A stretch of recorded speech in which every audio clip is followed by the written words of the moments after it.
Boa noite, tudo bem?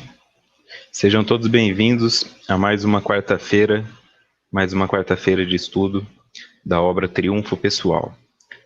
Como de costume, eu gostaria de deixar aqui o meu boa noite a vocês que estão acompanhando aí pela Rádio Amigo Espírita, vocês que acompanham pelo SoundCloud em momentos posteriores, vocês que acompanham pelo YouTube, sempre lembrando, se você estiver acompanhando pelo YouTube agora, vem aqui para a sala que dá tempo ainda de pegar ao vivo. Tem trocas muito positivas aqui no chat do Hangout, tá? E para vocês que estão sempre aqui, algumas pessoas sempre mesmo, já não precisam nem falar de onde são, mas continuem falando, porque aí eu sei que há um interesse em manifestarem, ok? Então aí o mapa gerado pelo Hangout, tá? Não sou eu que gero esse mapa, algumas pessoas me pedem para colocar, coloca uma setinha lá no meu estado, mas não sou eu, tá? O Hangout gera de acordo com as pessoas que entram ao vivo aqui na sala. Então, deixar aqui o boa noite a vocês que estão aqui comigo ao vivo. A Márcia, lá da Flórida, pediu para dar uma boa noite para ela. A Márcia de Teresina também. A Socorro de Paulista, em Pernambuco. A Marley de Curitiba. A Silvana de Jundiaí. O Elson de Miguel Pereira, no Rio de Janeiro. O Dom Jorge de Guapimirim, também no Rio de Janeiro. O André Luiz de Campo Grande. A Fernanda do Butantã, aqui em São Paulo, Zona Oeste. A Deise do Rio de Janeiro, a Cláudia também do Rio de Janeiro, o Sebastião de Cornélio Procópio no Paraná, o Pedro Roberto de Florianópolis, o Roberto lá do Japão, que nos acompanha até ir trabalhar, a Carolina de Embu das Artes, a Maria de Curitiba e a Edna de Suzano também sempre aqui, e a Deise de Criciúma. Olá! Vamos lá, muito feliz de estarmos aqui, né? Mas acompanhando aí, seguindo este estudo da obra Triunfo Pessoal, de Divaldo Franco e Joana de Ângeles. A realização é da Rede Amigo Espírita. Tá? Dentro da Rede Amigo Espírita tem todos os estudos anteriores gravados, os áudios também disponibilizados, e quem tiver interesse de baixar os materiais usados aqui, é só entrar na minha página no Facebook, digitando meu nome completo. Eu sou o Vitor Antenori Rossi e falo aqui de São Paulo, Taboão da Serra, aqui na divisa. E a Mariana de Juiz de Fora também chegando agora. Hoje é o nosso encontro de número 10, capítulo 1.3, O Inconsciente, parte 2. Tá? Então vamos lá, na semana passada, já esticando aqui, porque de quarta-feira, eu gostaria até de deixar isso bem claro, né? Porque quem acompanha o estudo de terça sabe que às vezes eu ainda respondo alguma coisa aqui no chat, mas o de quarta-feira eu tenho que encerrar e sair, porque às 20 horas eu assisto palestra aqui na Frateceb, tá? Então eu tenho 10 minutos para chegar até lá. Por isso que eu saio de imediato, ok? Vamos lá então. Partindo do slide em que nós terminamos na semana passada, falando do inconsciente.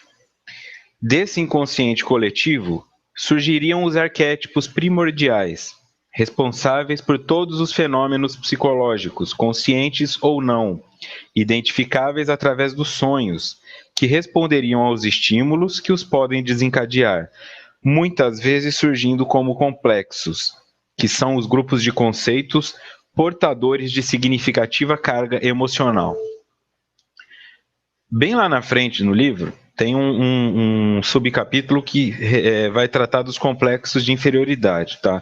Então, quando chegar ali, vai ficar mais fácil debater sobre o complexo. Mas hoje, como uma forma apenas de trazer um conteúdo, até porque, se eu não me engano, foi o Arnaldo, inclusive, que tinha perguntado a respeito dos complexos, nós vamos dar uma passada, tá, bem superficial sobre o que é complexo. Então eu sei que isso vai gerar um monte de perguntas, mas esse é, como eu sempre coloco, esse é o objetivo mesmo do estudo, não é dar respostas, é gerar um monte de perguntas.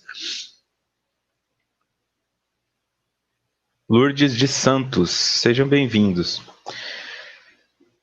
Então aqui, para dar começar um embasamento, no livro A Energia Psíquica, no capítulo 1, B, né? Porque tem o 1, depois tem o subtópico B, e dentro do subtópico B tem um outro tópico, o B. A avaliação quantitativa objetiva.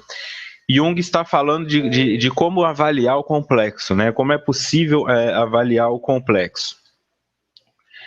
Então ele coloca o seguinte: Em meus estudos sobre os fenômenos das associações, mostrei que existem certos agrupamentos de elementos psíquicos em torno de conteúdos afetivamente acentuados que designamos como complexos.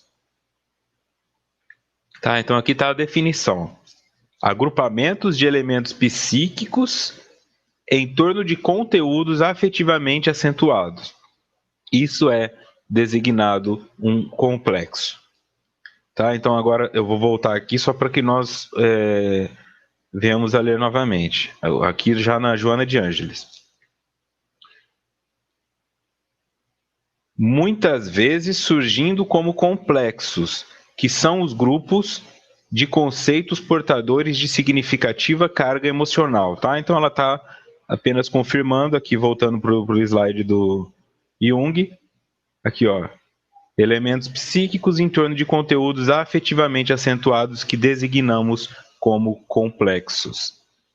Para quem quiser aprofundar um pouco também, faz um paralelo com outro estudo do autodescobrimento, no de ontem, o número 22, mas é sugerido pegar o 21. Começa do 21, como complementar mesmo, né? Caso vocês não façam um estudo de terça. Mas lá nós estamos trabalhando o que são as emoções, né? Então é importante saber o que são as emoções, como elas podem agir, porque a carga afetiva está relacionada com a formação de um complexo, tá? Então quanto mais eu tiver conhecimento, claro que existem inúmeros outros trabalhos aí que vocês podem consultar, mas quanto mais você tiver conhecimento do que é afetividade, do que são as emoções, de como isso age, mais fácil vai ser de identificar possíveis atuações dos complexos nos seus comportamentos, tá? Mas isso também vai ficar um pouquinho mais claro aqui. Deixa eu só continuar aqui com o pessoal que avisou agora, o Ronildo de Vitória da Conquista na Bahia, a Lourdemar de Natal e a Janaína de Campo Bom, no Rio Grande do Sul. Sejam bem-vindos. Ok? Então aqui, nos estudos sobre fenômenos das associações, Jung mostrou que existem esses agrupamentos, tá? Tentar entender como é que as coisas que acontecem no nosso psiquismo vão se associando, tá? Mas nós vamos lá. Voltando a Joana, Freud também os identificou, porém considerou os resultados de ocorrências sexuais de significação desde os primórdios da existência, podendo ser trazidos à atualidade pessoal mediante associações. Então percebam que está tudo vinculado aqui, tá? Por quê? Porque Freud e Jung discordaram em vários aspectos, assim, né? Eles trabalharam juntos por um tempo, mas depois começaram a discordar. A parte de complexos é uma questão desenvolvida muito por Jung, mas Freud tomou parte desse conhecimento e o aplicou de forma diferenciada. Quando nós falamos de complexo de Édipo, complexo de castração, aí nós estamos indo para uma linha freudiana de pensamento, tá? Que tem ligação com questões sexuais não resolvidas, energias sexuais mal canalizadas, ou que sofrem recalcamentos, catexia, e aí nós vamos acabando desenvolvendo. Então, partiria de um complexo de Édipo mal resolvido que o adulto viesse a sofrer lá na frente, tá? E Jung já acredita que nem tudo se origina na parte sexual. Que existem outras formas do indivíduo se traumatizar, outras formas do indivíduo se promover, se construir. Tá? Então, é nesse sentido que houve uma discordância. Freud ficou muito preso. Joana de Ângeles cita Freud, mas quando você faz uma análise da obra de Joana, dá para perceber que ela se aproxima muito mais de Jung mesmo, tá? Que Freud é visto como aquele que trouxe o conhecimento basilar e que depois desse conhecimento foram direcionados outros campos. E eu sempre coloco isso, e é uma coisa extremamente importante. Tudo que se possa conhecer, desenvolvimento da psicologia e até da psiquiatria em algum nível, nós devemos a Freud. Tá? Então, principalmente para estudantes de psicologia que ficam aí, porque Freud está ultrapassado, eu sou comportamental. Ok, pode ser o que quiser, mas não desmereça. Tá? Não reconheça o trabalho que esse homem fez, porque não foi pouca coisa. Tá? Então, quando nós vamos observar, eu estou diferenciando isso pelo seguinte, porque Joana colocou no livro o nome de Freud, né, explicando que a visão dele era outra, e citou Jung. Então, nós temos que saber com o que nós estamos trabalhando aqui. O complexo de Édipo estaria relacionado a essa mitologia, de uma origem mitológica, onde o filho tem o desejo de anular a figura paterna para ficar com a mãe, tá? Na mitologia, inclusive, houve um assassinato, mas isso fica simbólico, tá? Não precisa ser um assassinato. O teu filho de 4 anos não quer matar o pai dele, ou não quer cometer um homicídio, mas quer que ele se ausente, né? Quer ficar no meio da cama, mais perto da mãe, quer sentar no sofá e deixar o pai de lado. Não liga se o pai fica mais tempo fora de casa, mas se a mãe sai 5 minutos, fica toda hora perguntando para o pai: cadê a mamãe? Cadê a mamãe? É nesse sentido que ele olhou um complexo de Édipo, tá? Então, um complexo de Édipo adoecido, um complexo de Édipo mal resolvido, um complexo de Édipo não elaborado, levaria o indivíduo a ter comprometimentos futuros na área sexual, principalmente, tá? Dependência da figura feminina, aversão à figura masculina, perversidades e tudo mais. Mas não é nesse ponto que nós vamos entrar, né? Nós vamos trabalhar mais em cima da visão junguiana, porque esse é um estudo de Joana de Ângeles, tá? Não é um estudo puramente psicológico. Ok? Então não se refere apenas a ocorrências sexuais, tá? Como era colocado por Freud. Então, continuando em Joana. Jung, no entanto, constatou que, mesmo após a identificação do fator primacial, permaneciam outros componentes que mantinham a carga emocional nos seus pacientes. Tratar-se-ia de um fator impessoal, que responderia por essa carga emocional do complexo. Tá? Então, já tem um no entanto aqui, né? Considerando que há uma adversidade, uma discordância no que se diz respeito a Freud. Então, Jung constatou que, mesmo após a identificação do fator primacial, o que aonde é que está essa carga emotiva que foi falada. Então, o complexo tem que ter uma imagem fortalecida pela afetividade. Mas o que Jung concluiu? Que não se trata apenas disso.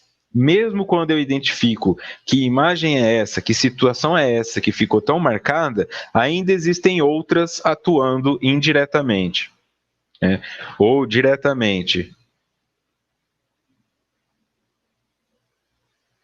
Aqui eu vou trazer uma pergunta do Kiko.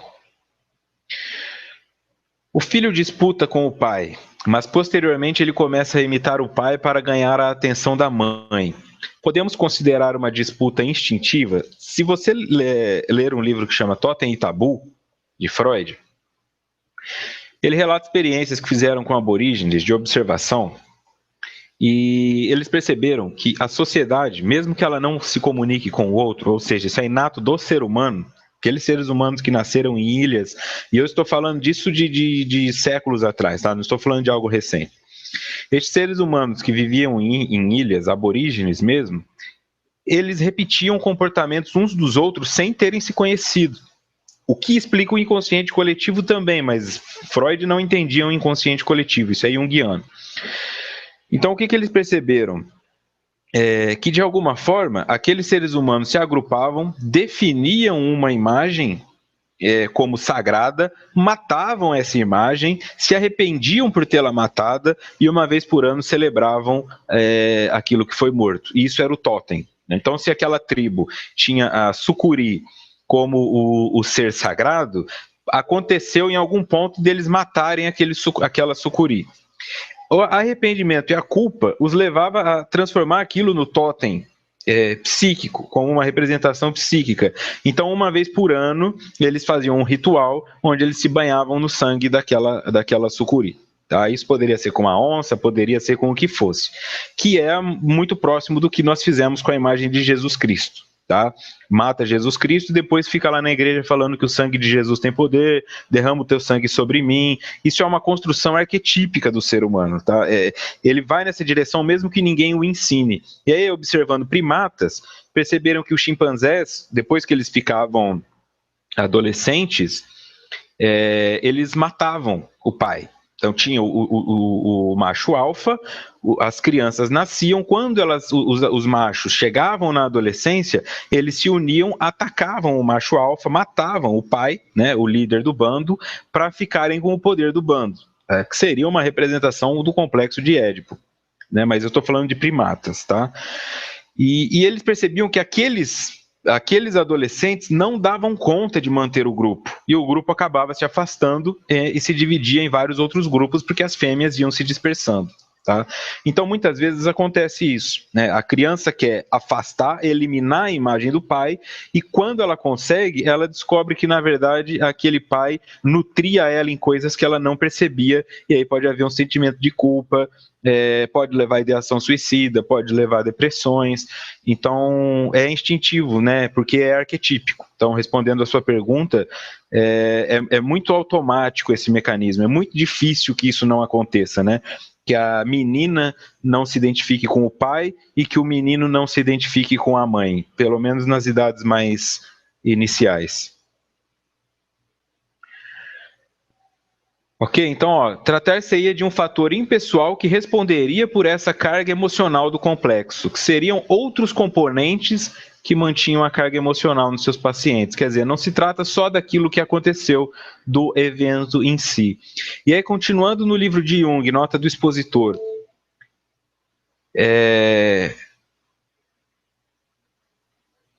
o conteúdo afetivamente acentuado ou complexo é constituído de um elemento central e de um grande número de associações secundariamente consteladas, tá? Então deixa eu subir aqui.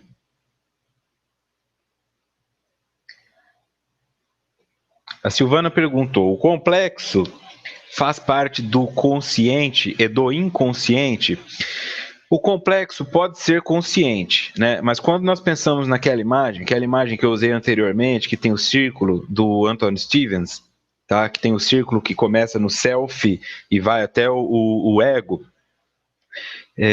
o complexo está ali no inconsciente pessoal, tá? Por quê? Porque o complexo toma como base influências dos arquétipos que estão no inconsciente coletivo. Então, o Vitor e a Silvana partilhamos esse inconsciente que é coletivo. Só que o Vitor tem um inconsciente pessoal.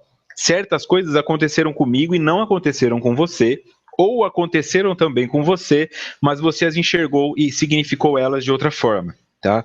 Então, eu desenvolvo meu inconsciente pessoal, o inconsciente individual.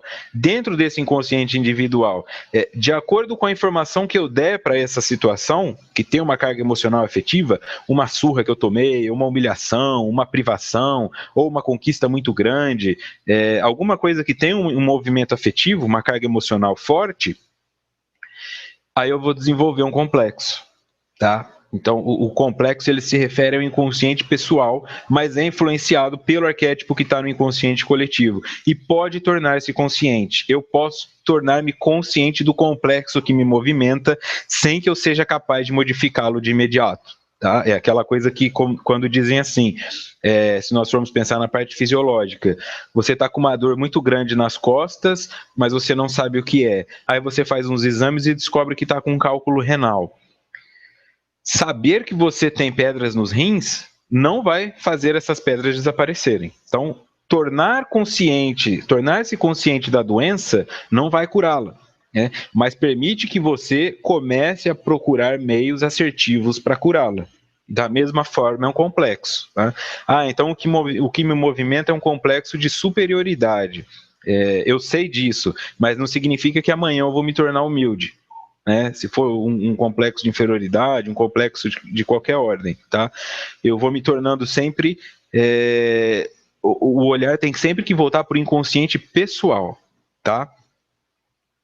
Então ele se forma no inconsciente pessoal, pode tornar-se consciente e sofre influência do arquétipo que está no inconsciente coletivo.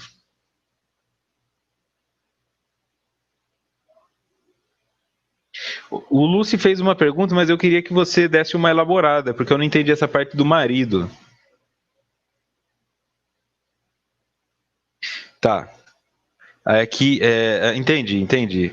Eu acredito que a Paola também sintetizou o que o Lúcio perguntou, ó, com relação ao garoto lá e o pai. E se na vida passada o marido fosse o filho e o filho o marido? Isso aqui não se refere à parte espiritual, né? É uma parte psicológica. Não dá para ter certeza, tá? Não dá para ficar nesses conceitos. O que nós sabemos é que isso é inato, isso está no inconsciente coletivo, isso é arquetípico. Tá? O ser humano, quando nasce, ele tenta buscar o seu lugar no espaço, se identifica com uma figura, tenta eliminar essa figura, conseguindo, se arrepende e transforma ela no seu ídolo, tá? E aí fica o resto da vida se martirizando. Então as pessoas ficam se martirizando por terem crucificado Cristo, ficam se martirizando por terem feito isso e aquilo, quando na verdade é muito mais uma questão de perceber que houve um aprendizado ali, porque isso me permite ficar na zona de conforto.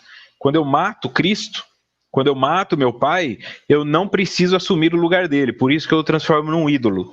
Quando eu transformo Cristo num ídolo, eu não preciso repetir o que ele fez. Porque repetir o que ele fez seria muito difícil. Eu não quero morrer pelos outros, eu não quero ficar dormindo na casa dos outros, dependendo dos outros para ter comida. Eu tenho muito medo disso. Lá no fundo do ego do ser humano, dá muito medo de ser Cristo. Tá? E dá muito medo de ser pai. A criança vê só o pai dando um beijo no rosto da mãe, vê o pai chegando em casa, mas ela não vê o pai indo trabalhar, ela não vê o pai tomando bronca do patrão, ficando preso no trânsito. Então, essas desconexões com o que é o papel real é onde há o sofrimento e a instalação de um complexo. Tá? Se tem uma ligação afetiva, porque essa esposa, mas aí já vai para um outro campo de especulação. Tá? Que não dá para ter essas confirmações em todos os casos, ok? Então, sim, pode ser que a criança tenha sido o marido daquela mãe e ainda traga uma paixão, mas isso seria muito muito romantizado, assim, muito brutal, né?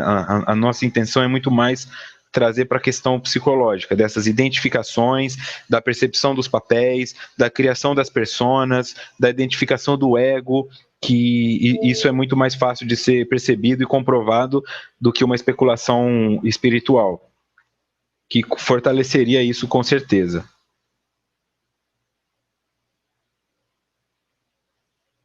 Tá ok? Então, o Lúcio confirmou aqui que eu acredito que as duas foram respondidas em uma só. Então, o conteúdo afetivamente acentuado ou complexo é constituído de um elemento central e de um grande número de associações secundárias consteladas. Continuando na nota do expositor aqui no livro de Jung, A Energia Psíquica. O núcleo central consta, por sua vez, de duas componentes, a saber, de um fator determinado pela experiência, isto é, por um acontecimento vivido e ligado causalmente àquilo que o cerca, e 2, de um fator determinado pelas disposições internas e imanente ao caráter do próprio indivíduo. Então aqui nós vamos começando a entender com mais clareza. O núcleo central do complexo, segundo Jung, consta de dois componentes principais. O primeiro, um fator determinado pela experiência, portanto, isso é empírico, eu passei por esta situação, não é inato, isto é, por um acontecimento vivido e ligado causalmente àquilo que o cerca. Aí entraria a doutrina espírita. Tá? Isso pode ter sido vivido em uma outra existência? Pode, mas tem que ter sido vivido. Tá? Para que haja a instalação de um complexo, eu tenho que ter vivenciado uma experiência que foi marcante o suficiente, tá? Nessa ou em outra existência. Mas, lembrando que quando se refere à parte científica, nós ficamos nessa existência. Quando se abre a parte espiritual, não o espiritismo, mas o reencarnacionismo, aí nós podemos considerar que as experiências anteriores podem sim e deverão criar complexos. Um acontecimento vivido e ligado, aqui como causa aquilo que o cerca. E a segunda, de um fator determinado pelas disposições internas e imanente ao caráter do próprio indivíduo. Por quê? Porque isso o núcleo do complexo. Por quê? Porque eu tenho. É aí que eu entrei na questão. Porque se fosse apenas pela situação vivida, todas as pessoas criariam complexos da mesma forma. tá? E nós sabemos que não é assim, né? A fenomenologia nos mostra isso. A fenomenologia nos mostra isso. Por quê? A análise do fenômeno, aquilo que acontece é sempre subjetivo. O que uma pessoa enxerga dando risada, a outra enxerga chorando. O que para algum não fez diferença, para outro marcou para sempre, tá? Então a Silvana faz uma pergunta cabível. Então, Vitor, complexo seria o mesmo que trauma? Não. Por quê? Porque o trauma seria uma cisão específica. Tá? O trauma, se for um trauma no osso, é uma fratura, e se for um trauma no psicológico, é uma fratura. Este trauma pode sim ter uma representação significativa emocional que vai iniciar a geração de um complexo. Só que o que acontece? Existe complexo de superioridade, tá? Muito mais ligados à arrogância. Então, é um indivíduo que não passou por trauma nenhum. Para que o indivíduo seja traumatizado, ele tem que ter passado por um trauma, ele tem que ter sofrido uma agressão. Para que o indivíduo tenha um complexo, não necessariamente. Tá? Ele pode ter desenvolvido um complexo porque ele, durante a infância dele, sempre que ele disputava com os amiguinhos, ele ganhava, depois ele chegou na adolescência, ele era mais bonito que todo mundo e as meninas ficavam em cima dele, quer dizer, mas ele tem um complexo de superioridade. Ele sempre imagina que ele vai ser melhor do que os outros, ele não se prepara para as coisas, mas isso não implica que ele tenha se traumatizado, tá? Então, por isso que há uma diferença. O trauma com certeza vai contribuir para a criação de um complexo de visualização inferior, né? Um complexo mais ligado à inferioridade. Mas mesmo sem a existência de um trauma, pode existir um complexo.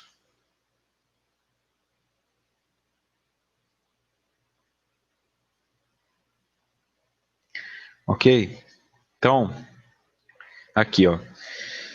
Essa imagem da internet, para que nós consigamos olhar com mais clareza o que é um complexo. Vocês que estão acompanhando só pelo áudio aí, dê uma passada no YouTube, se quiserem ver essa imagem. Aqui no centro a emoção seria o núcleo, tá? Aqui onde está a emoção é o núcleo do complexo. Esse núcleo, voltando aqui, ó, tem esses componentes, um fator determinado pela experiência e um fator determinado pelas disposições internas. Quer dizer, como eu já estou disponível, como eu estou disposto a enxergar aquela situação. O que os meus recursos internos vão fazer disso, tá? Se eu sou acostumado a ser uma pessoa que estava sempre no poder, eu vou ter uma dificuldade muito grande de lidar com a servidão. Não, eu não quero servir, eu não quero ser um cara que vai trabalhar às 6 da manhã e chega às 9 da noite e ganha um salário mínimo, né? Ninguém quer ser esse cara, mas a maioria das pessoas são. O que nós temos muito mais são pessoas desempregadas, em condições de pobreza, ou que ganham o suficiente só para fazer as suas coisas, e algumas se resignam com isso e seguem em frente e vão bem, assim. Outras não, né? Nascem ali na favela para aprender a lidar com a pobreza, para desenvolver habilidades nessa área e acabam virando traficantes e ganham mais dinheiro do que alguns CEOs de multinacionais, né? Por quê? Porque foi a forma que isso se transformou nele. Isso é um complexo. Não, eu não aceito ser pobre. Ou a pessoa, por exemplo, pode falar: nem conversa comigo sobre isso porque eu sou complexado com essas coisas de sexualidade. Quer dizer, por que é complexada sexualmente? Porque teve uma informação afetiva muito pesada, trazida por outras que são da própria vivência, da própria experiência, de como os dispositivos internos dela enxergaram aquela situação, e agora ela não consegue se relacionar sexualmente. Pode ter sido um estupro, pode ter sido uma experiência vergonhosa, pode ter sido uma humilhação pública, pode ser um sentimento de que o corpo é feio. Aí é o que eu estou dizendo, cada um vai se vincular de um jeito, tá? Por quê? Porque nós temos pessoas que, por exemplo, estão acima do peso e não têm vergonha de ficar de roupa de banho. E outras que têm um corpo dito perfeito pela mídia, mas ficam anorexicas porque sempre acham que falta um quilinho a mais para perder. Tá? Então, quer dizer, uma pessoa, quando ela fala que ela é complexada, Algumas outras escutam assim, não, com 5 minutos de chaveco eu resolvo isso. Não, se for complexado mesmo, você só tende a piorar a situação, tá? Então, se você se envolve, por exemplo, com uma pessoa complexada sexualmente e convence ela a ir para a cama com você pro teu desejo, você está assumindo uma responsabilidade grande ali no aumento da doença dela, porque isso vai ficar pior. Você pega uma pessoa complexada, se envolve sexualmente com ela e depois a abandona. Bom, se ela já se achava feia, se ela já se achava ruim de cama, agora ela vai ficar pior ainda, tá? E isso vai se aplicar a tudo na vida. A sexualidade foi só um exemplo, tá? Então, aqui tem a emoção como o núcleo e em volta pensamentos, lembranças, fantasias, imagens. E isso aqui vai fortalecendo o complexo e vai fazendo ele ficar cada vez mais denso, cada vez mais fortalecido, com energia cada vez mais disponível. Em outras palavras, o indivíduo fica muito mais refém dele. Tá? Porque o complexo nos leva a agir. Tá? Quando uma informação chega até nós, e o nosso psiquismo precisa interpretá-la, essa interpretação ela parte primeiro do meu self, do eu, tá? Do eu superior. Tá? Então, alguém chega para o Vitor e fala, Vitor, vai ter um evento, vai ter uma semana espírita aí e tem um lugar lá, nós queremos que você faça uma palestra. Tá? Fala, ó, tá bom. Quem vai estar lá? Na quinta-feira vai ser o Divaldo, na sexta vai ser o Haroldo, no sábado vai ser a Nete, e aí você fecha no domingo. Essa é a informação, tá? Pronto. Se no meu psicológico existir um complexo de inferioridade, quando essa informação sair do meu self no sentido de responder aquilo, ela passa pelo meu, ela se contamina, né? Ou ela se influencia pelos meus arquétipos, ela passa pelo meu complexo, chega ao meu consciente e aí eu tomo uma decisão. Então, se no meio do caminho existir um complexo de inferioridade muito fortalecido, eu vou responder, imagina, eu não dou conta de fechar um evento com esses caras, não, é melhor vocês arrumarem outra pessoa aí, porque eu não dou conta. Por quê? Porque a minha resposta passou pelo complexo, ele funciona como um filtro, tá? Ele te obriga a responder. Por que ele obriga? Porque ele está no seu inconsciente pessoal. Você não tem acesso a ele. A única coisa que você tem é um sentimento de insegurança. Eu não vou dar conta, não. Isso aí não é para mim, não. Essa entrevista de emprego eu nem vou lá. Só tem gente, meu currículo é ridículo. Eu não tenho condições de ser pai agora, não. Eu vou fugir, eu pago pensão. Eu vou acabar estragando essa criança. Quer dizer, eu não tenho com clareza, não é consciente que existe um complexo agindo. Porque ele se tornou verdade. Para que ele tenha se tornado um complexo, como nós vimos aqui, ó, tem que ter uma carga afetiva muito poderosa, que realmente tornou ele marcante, e aí ele ainda vai sendo influenciado por essas outras questões das lembranças que eu tive. Poxa, aquela vez então eu passei vergonha, aquela vez eu devia ter ficado quieto. Lembra a primeira vez que eu tentei fazer isso? Eu suei muito, eu tremi. Ou as fantasias, não, se eu fizer desse jeito aqui, eu vou ser humilhado, ninguém vai gostar de mim, e aí eu não ajo, tá? Então eu fico refém do complexo. Isso seria uma forma bem simples, tá? Claro que isso é um aprofundamento, é imensa literatura para se compreender com clareza o que é o complexo, mas é uma forma de começar a perceber assim. Então, se você se pega tendo comportamentos que você não quer, bom, mas eu quero fazer uma coisa e eu me vejo fazendo outra, isso tem uma influência de um complexo. E este complexo está ligado a uma situação de grande carga emocional e associado às percepções internas que você tem de acordo com as suas próprias experiências. E aqui duas perguntas que se complementam. Primeiro, o Lucy pergunta, o complexo não é ligado à sociedade? Se a sociedade for melhor, muitos dos complexos serão extintos, não? E embaixo, o Diego. Vitor, como nos livramos dos complexos que nos impedem de realizar algo? Nós não nos livramos dos complexos e à medida que a sociedade melhora, os complexos eles não vão sendo extintos, né? É muito mais uma questão assim. O inconsciente coletivo fica mais saudável. como o complexo é influenciado pelos arquétipos, quando o inconsciente coletivo fica mais saudável, a influência que ele remete aos complexos também fica mais saudável. Então, essa carga energética que nos leva a nos movimentar diante de uma situação que são os complexos, elas podem se tornar também positivas. O complexo não necessariamente é ruim, tá?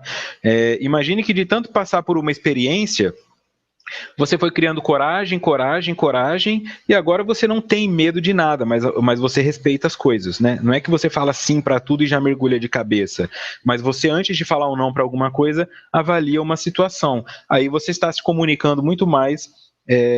O teu self está se comunicando com o seu ego sem precisar sofrer tantas influências de arquétipo em complexo. Mas sempre vai existir alguma situação que é marcante, que deixa ali uma impressão que nos leva a agir de determinada forma.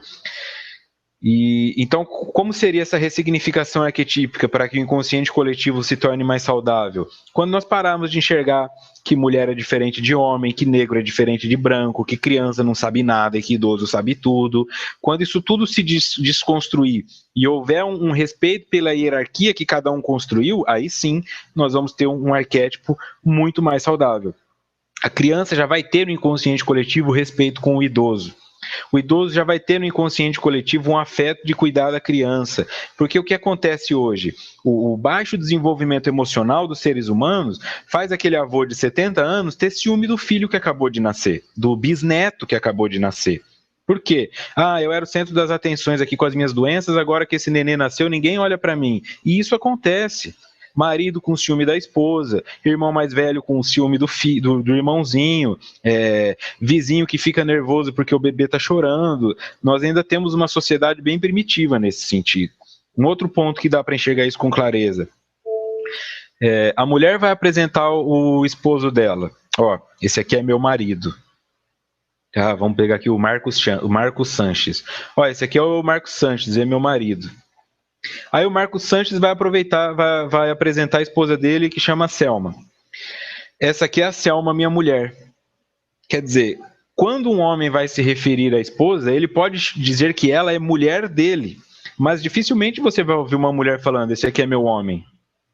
Tá? Por que isso acontece? Porque está arraigado que nós podemos ter um domínio ainda sobre o feminino. Isso é sutil, isso está no inconsciente coletivo, mas está. Como é que você vai ficar saindo com esses caras aí? Você é minha mulher. Quer dizer, eu tenho direito a ter uma mulher sendo um homem. Agora, se a mulher fala, eu quero um homem para mim, aí já levam para a conotação sexual. Essa mulher aí é pervertida lá, está querendo um homem. Então percebam como estamos distantes ainda de separar esses papéis. De que a minha esposa não é minha serva, não é minha filha, não é minha mãe, ela é um ser humano que tem as construções dela, a órbita dela acontecendo, e que em alguns pontos nossas órbitas se tocam e nós construímos uma vida juntos, mas não simbióticos, não codependentes, juntos. Mas olha ao teu redor aí, olha para o seu casamento, olha para o namoro dos seus amigos, olha na sua família nos almoços de domingo, é uma coisa pesada, é uma coisa fechada, assim, cunhado com ciúme de cunhada, quer dizer, isso é a distância que nós estamos ainda de ter um inconsciente coletivo saudável. E aí, mais ainda, para que os complexos atuem de forma menos incisiva em nossas vidas. Aqui é Iliene ou Iliene, cheia de interrogações aqui, ó. Então usamos nossas experiências, inclusive psicológicas, para controlarmos nosso complexo. Se o complexo tem uma carga relacionado a uma carga emocional afetiva muito forte, é natural que, se eu ressignificar esse afeto, ressignificar essa emoção, canalizá-la para outra área, o complexo perde a força e aí eu me torno responsável pelos meus próprios atos, vamos dizer assim, individuado, que esse é o objetivo da psicologia analítica junguiana, que o ser humano alcance a individuação, tá? Que ele consiga que o self dele se comunique com o ego, com o seu consciente, sem precisar ser tão contaminado, tão influenciado pelos arquétipos e pelos complexos. Tá? Então fica aqui essa imagem do que seria um complexo.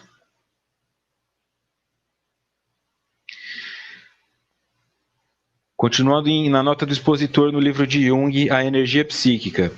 O núcleo caracteriza-se pela sua tonalidade afetiva, pela acentuação dos afetos. Esta acentuação é, energeticamente falando, uma quantidade de valor. Tá? Uma acentuação dos afetos. Então, tem uma emoção ali no meio. Qual é a potência dessa emoção para você?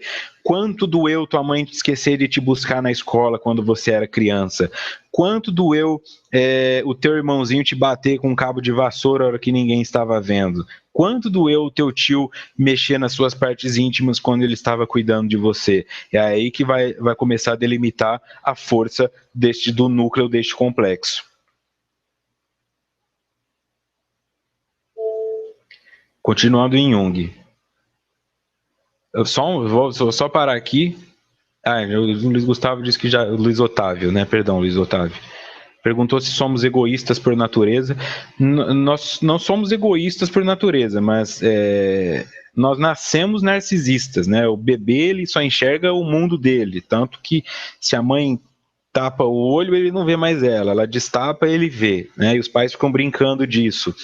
Quer dizer, ele só enxerga aquilo. Só que tem alguns adultos que ainda estão lá. Não desenvolveram-se emocionalmente por conta de vários traumas complexos e tudo mais, e ele com 50 anos de idade ainda acha que o mundo só existe se ele estiver lá, não aceita que as pessoas se divirtam sem ele, não aceita que os filhos saiam de casa, porque ele ainda vive uma situação narcisista. Mas o egoísmo, ele é construído, tá? O egoísmo, assim, eu não sou obrigado a ser egoísta, mas é um caminho natural de se proteger, é uma forma de se proteger do meio.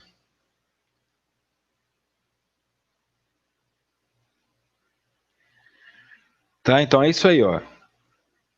A proposição sobre a qual se baseia a avaliação objetiva é concebida, portanto, nos seguintes termos: a força consteladora do núcleo corresponde à sua intensidade ou à sua energia. Por que uma constelação? Porque nós vamos pensar como num planeta. Quanto maior for a massa desse planeta, maior os orbes ou os satélites que ele consegue trazer para perto dele. Então, o planeta Terra tem a Lua, porque a massa da Terra consegue atrair a Lua. Mas quando o meu complexo tem uma potência, uma energia muito grande, porque a carga afetiva dele é muito, muito intensa, é natural que todos essas constelações, esses aspectos que orbitam ao redor dele, também sejam poderosos. Tá? Então, olha aqui. O pessoal está fazendo pergunta igual aqui, estamos bem sincrônicos aqui no estudo, hein?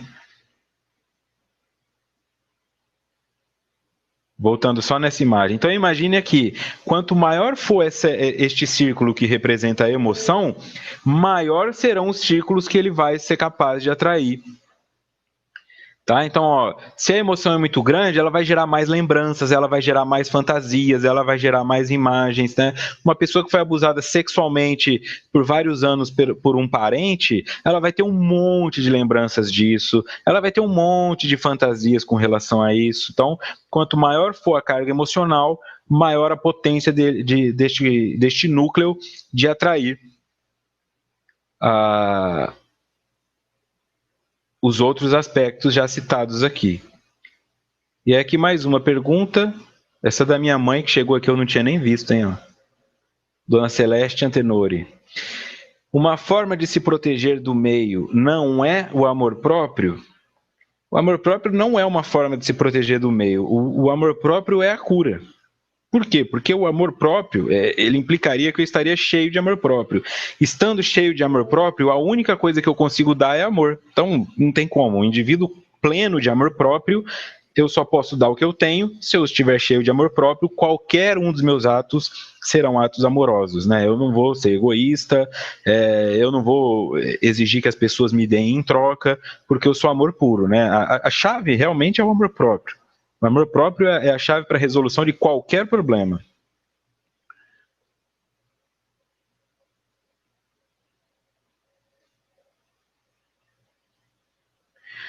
Continuando aqui, nota do expositor no Energia Psíquica de Jung. Podemos estimar esta quantidade energética das seguintes formas. Né? Então, quão potente é o núcleo deste complexo? Aqui ele está trazendo uma forma de tentar identificar. Pelo número relativo de constelações produzidas pelo núcleo central, que se faz de um lado pela observação direta e do outro pela dedução analítica, ou seja, quanto maior é a ocorrência de constelações condicionadas por um só e mesmo complexo, tanto maior deve ser o seu valor psicológico. Tá? Então, o que ele está dizendo com isso? Que quanto maior for essas constelações produzidas, então quer dizer, quanto mais isso está se desdobrando em lembranças, em comportamentos, em pensamentos, em fantasias, mais forte é esse complexo. Mas o que é importante ressaltar aqui? Que ele se refere a um complexo específico, porque nós temos vários, né? Nós podemos ter vários complexos formados no nosso inconsciente pessoal, mas se nós começarmos a perceber, poxa, no meu namoro, no meu trabalho, na minha vida pessoal, eu sempre erro pelos mesmos motivos. As pessoas sempre reclamam pela mesma coisa. Eu procrastino. Eu falo que eu vou pegar minha namorada às 8, eu chego lá às 9h30, eu depois invento uma desculpa e não vou. O dia que a empresa mais precisa de mim, eu falo que eu estou doente e não vou. O dia que eu mais preciso de mim, eu esqueço e deixo de pagar a conta e fico pagando juro. Aí o indivíduo começa a perceber que aquilo se repete demais na vida dele. Então, esse é o meio de nós identificarmos quão forte é um complexo em nossas vidas. Claro que uma ajuda especializada nunca é dispensável nesses casos. Se não houver condições de uma ajuda especializada, pelo menos o trabalho com um ego auxiliar, né? Quer dizer, fazer esse trabalho todo sozinho é muito difícil. Tá? E eu não estou falando difícil para você, estou falando difícil para qualquer um. Para psicólogos isso é difícil, tá? Não é, o Vitor é psicólogo, ele entende um pouco de Jung aí, então ele deve saber fazer esses processos. De maneira nenhuma, né? Eu consigo perceber, só que como isso é um complexo e é inconsciente, eu não sou consciente. E quando eu me torno consciente dele, muitas vezes ele começa a se manifestar de outras formas, e aí eu fico pensando que eu estou fazendo certo e na verdade eu estou fazendo errado. Ou estou, não errado, mas o mesmo. Tá? Então, eu particularmente chamo isso de padrão contra padrão. O que isso significa? O indivíduo é sistemático, né? Vamos pensar nessa parte de pai, tá? Porque quando nós convivemos com as pessoas, tem algumas coisas que irritam, né? Eu já ouvi relatos de pessoas que falam assim: a tosse do meu pai me irrita. O meu pai bater com a colher de arroz na panela depois que ele acaba de pegar o arroz me irrita, tá? O meu pai comer direto no pote me irrita. Quando eu tiver minha casa, o adolescente falando, quando eu tiver minha casa eu vou fazer completamente diferente do meu pai, porque o pai tem um padrão, tá? O pai ouve a televisão naquela altura, o pai guarda o carro daquele jeito, então o pai criou um padrão que incomoda o filho. Aí o filho promete a si mesmo que não vai ser igual ao pai, porque ele não quer ser sistemático, e aí ele se torna sistemático, justamente para não ser igual ao pai. Então, na tentativa de fazer exatamente diferente do pai, ele não consegue mais fazer igual ao pai. Ele fica tão preocupado em fazer diferente do pai que ele transforma isso num padrão. E o que ele temia se concretiza. Então, ele pensa que está consciente do que era errado, mas na verdade, errado do ponto de vista dele, mas na verdade ele se tornou igualzinho o pai dele. E aí o filho dele pode olhar e falar: nossa, pai, mas você faz todas as coisas de qualquer jeito aí, você não tem uma lógica para as coisas, assim, é tão diferente do vovô. Então, você já começa a perceber que essas pessoas que falam: o dia que eu tiver um filho eu vou ser diferente do que os meus pais foram, elas na verdade vão ser iguais, tá? Mas no outro lado. Porque nós não podemos ser diferentes dos nossos pais. Nós podemos assimilar algumas coisas, acrescentar outras e eliminar. Mas quando eu tento fazer exatamente diferente, eu acabo fazendo igual. É o que nós chamamos de desequilíbrio, né? Estar na sombra, plenamente na sombra, e estar totalmente na luz são dois desequilíbrios. O equilíbrio consiste em estar no meio. Ter o conhecimento da luz, ter o conhecimento da sombra. Tá? Então, quando eu falo, eu vou parar de me comportar assim, porque eu percebi que isso é um complexo, aí eu começo a me comportar de outra forma, que a hora que eu for estudar, eu vou perceber que é o mesmo complexo agindo com outra máscara. né? Não é por isso que não é fácil fazer esse trabalho sozinho.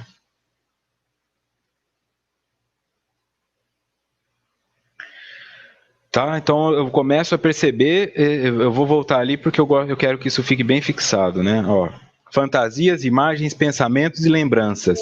Quanto mais lembranças, pensamentos, imagens e fantasias estiverem te atormentando, mais forte é o complexo ligado a eles. Não consegue dormir porque fica pensando o tempo inteiro.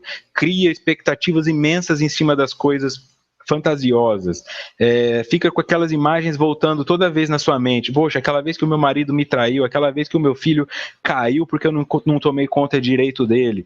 Isso está mostrando que existe um complexo, e quanto maior for a repetição, maior é a potência deste complexo.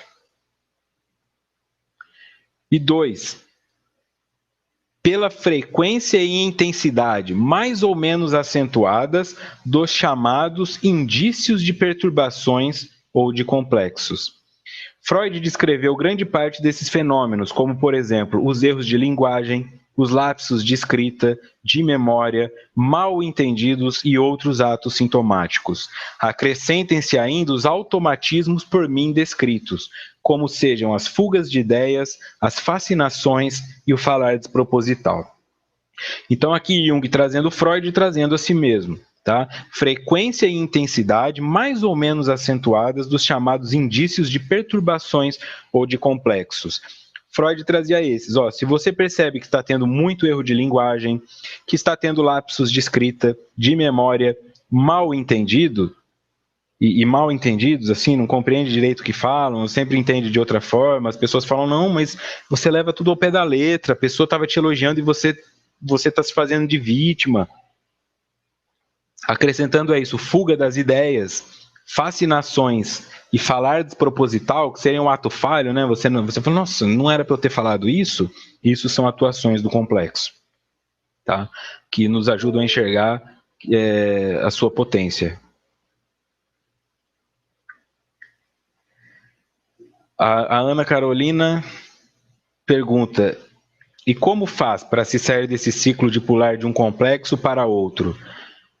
Tornando esse complexo consciente e ressignificando as cargas afetivas. Então, se você sofreu um abuso quando tinha 5 anos de idade, você vai ter que olhar para esse abuso agora com 40, tá? E aí, com 40 anos de idade, talvez a carga emocional dele não seja tão forte. Se ela ainda for tão forte, você tem mais recursos para trabalhar. Você pode ir para terapia, você pode ir para a justiça, você pode escrever um livro, você já pode fazer mais do que aquela criança de 5 anos que teve que ficar quietinha. E nisso você consegue transformar aquela energia e vai através dos enfrentamentos ressignificando. Se é um complexo de sexualidade, ela vai tentar se aproximar, vai ter uma relação sexual desprazerosa, depois a outra um pouco menos, e de repente ela consegue não mais entender que porque um namorado foi canalha, todos vão ser. É possível, através desse contato terapêutico, de ressignificar essa carga emocional e naturalmente tentar doutrinar, disciplinar esses comportamentos. Mas de início e de imediato, o que eu faço de imediato? Se você percebe que está sofrendo uma atuação de um complexo e que se repete sempre assim, faça algo de diferente. Então, responda só no dia seguinte. Não responda de imediato, não tome decisões, não se empolgue com coisas, tá? Tem pessoas que vai para entrevista de emprego, aí o entrevistador fala, pô, gostei de você, segunda-feira a gente começa, já no sábado coloca no Facebook, e depois segunda descobre que não vai ser contratado, né? E aí ela percebe que ela sempre faz isso. Saiu com uma pessoa, passaram um fim de semana junto, foi super legal, na segunda assume o namoro, aí descobre que a pessoa não quer namorar. Então começa por aí, começa a principalmente não tomar decisões rápidas. Por ele estar no inconsciente, ele vai agir no automático. Então nunca haja no automático se você quer identificar ou ressignificar um complexo. Haja sempre diferente.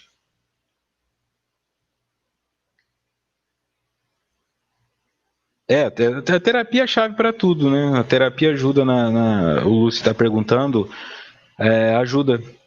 Terapia, conversa com o outro, meditação, introspecção, tudo isso. E autodescobrimento, que é o que nós estamos fazendo no outro estudo e nesse também, né? Essa ilação, voltando a Joana de Ângeles agora, essa ilação contribuiu para que o mestre suíço esclarecesse que este conceito inicial se encontrava no passado evolutivo de cada indivíduo, podendo ser recuperado por intermédio dos instintos responsáveis pelo comportamento no mundo externo ou graças às imagens primordiais, arquétipos, encontradas no inconsciente coletivo. Tá? Podendo ser recuperado por intermédio dos instintos responsáveis pelo comportamento no mundo externo ou graças às imagens arquetípicas encontradas no inconsciente coletivo. Tá? Então é aí que eu vou percebendo como o meu complexo age, quando eu observo como eu estou me comportando, quando eu analiso a sociedade em que eu estou inserido, tudo isso vai ajudando.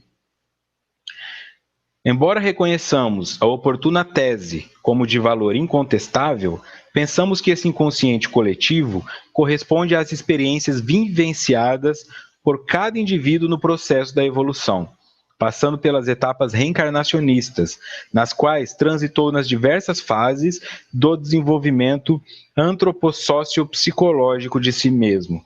Tá? Então aqui, Joana e Divaldo, eles estão colocando que o que Jung chama de inconsciente coletivo corresponde às experiências vivenciadas por cada indivíduo no processo da evolução. Tá? Então, quer dizer, segundo esta visão, nós vamos nos construindo e aí tudo aquilo que eu trago de informações anteriores formam o que o Jung chama de inconsciente coletivo. Tá? Isso seria um inconsciente pessoal do espírito. Tá claro? Porque nós temos que diferenciar o que é espiritual e o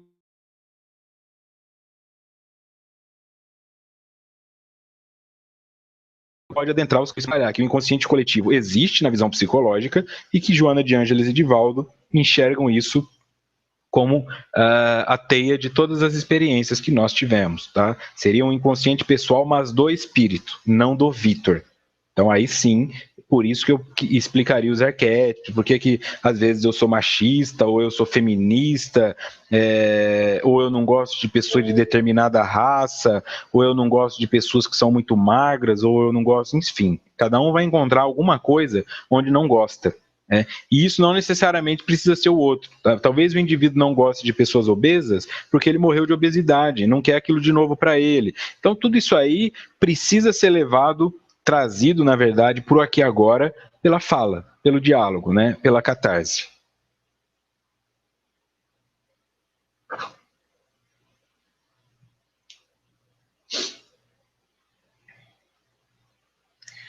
Joana, atravessando os diferentes períodos da humanidade, nos quais esteve, no caso o homem, arquivou nos recessos do ser todas as impressões que ora se encontram adormecidas e podem ser exteriorizadas pelo perispírito. Como que ela é exteriorizada pelo perispírito?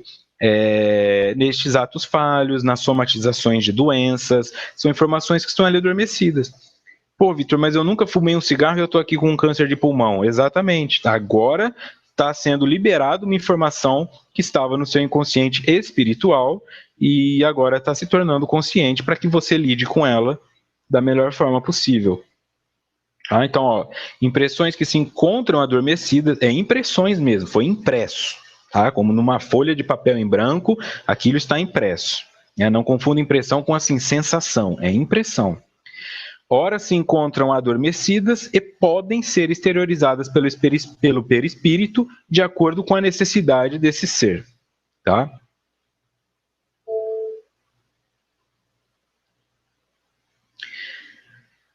Ainda, Joana, nenhum cérebro teria condições de armazenar todas as formulações dos diversos períodos da evolução, considerando-se o limite da aparelhagem fisiológica, mesmo com a sua incomum complexidade. Seria atribuir-lhe funções e possibilidades divinas, superando a sua constituição humana. Vejam bem, ela não está falando nenhuma mente, ela não está falando nenhum espírito, ela está falando nenhum cérebro.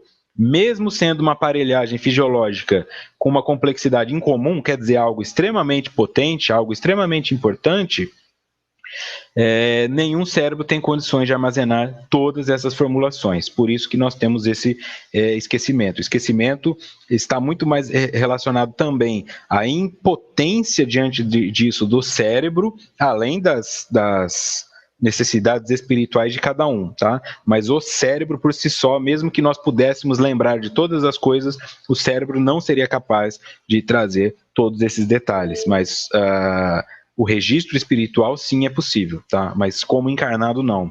E algumas pessoas que tentam esse acesso à força, por hipnose, por regressões feitas de qualquer forma, podem inclusive encontrar loucura, porque são várias informações de épocas diferentes associadas no aqui e agora, numa existência única, e o indivíduo não consegue lidar com aquilo, a mente acaba adoecendo e pode inclusive chegar à loucura.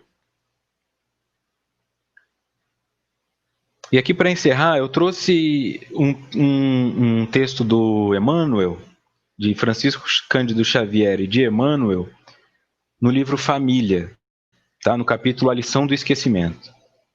Nota do expositor.